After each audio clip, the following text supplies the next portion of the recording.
Hello, this tutorial explains why we should use paragraph titles. Bottom line is it helps the audience and it helps the authors too. First, I want to point out that we're all impacted by our fast-paced modern culture. We've got busy schedules, there's a lot of competition for our attention, we're getting impatient, and we're accustomed to scanning instead of reading, and we're doing things more and more on screen instead of paper. The idea is that we're trying to understand those key concepts and take those concepts and go. At the root of everything is how we go about getting our information. And there's two basic types, push and pull architectures. Email is a typical push architecture. That's where people are sending you stuff they want you to read. There are cases where that's helpful and necessary, but this is the general nature of it, is other people pushing you stuff. The problem is there's a lot of stuff you really don't care about or have time for, or it's more than you really need, and you're forced to go through some administrative burdens of figuring out whether you want to save, organize, forward those different emails. On the other hand, we've got a pull architecture, which is like websites. It's where you go get information when you need it. I contend it's far more efficient in a way to exchange information. However, the problem is there's so much junk that's pushed into the websites nowadays, that web pages, that it's really become sort of the equivalent of email, where you got all sorts of the equivalent of spam or distractions in your communications. So what we're really shooting for is an optimal pull architecture that will increase our efficiency.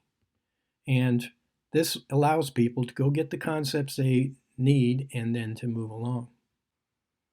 So this 2006 study used eye tracking technology to see what web page readers were focusing in on. And there was clear hotspots, as indicated by the red. What was clear is that people really were not reading all of the text. They were trying to get the essence of things.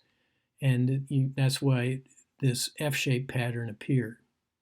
There's a clear bias towards the left-hand side of the page and the first line of each paragraph. So this document here is what I call a sea of text. There's nothing really here that's going to help me with my F-shaped reading patterns. So somewhere around the 4th or 5th grade, we were supposed to learn about topic sentences.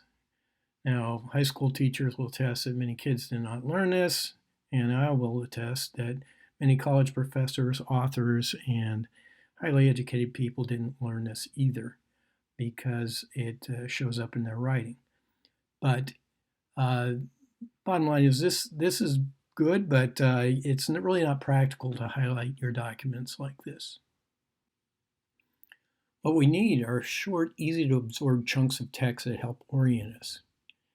Here we have paragraph titles at the beginning of each of the paragraphs, bolded or underlined to help them stand out.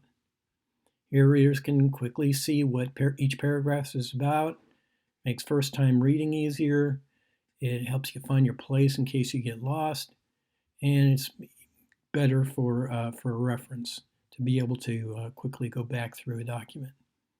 Paragraph titles, if done correctly, carry the bottom line and accommodate your F-shaped reading. But paragraph titles also help the authors and editors. They help provide added emphasis on the topic sentence. And you can quickly see at the very beginning of the paragraph what that paragraph's about, and helps them stay focused.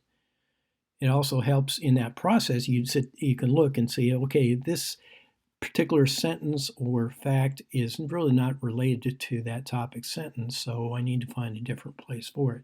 Then looking at multiple paragraphs, you can see the flow of the organization, and you can also see if there's duplication between some of your paragraphs. So I really recommend using a paragraph title for every single paragraph. It's a little bit of time investment to create those, but it pays off in the long run. I hope this helps.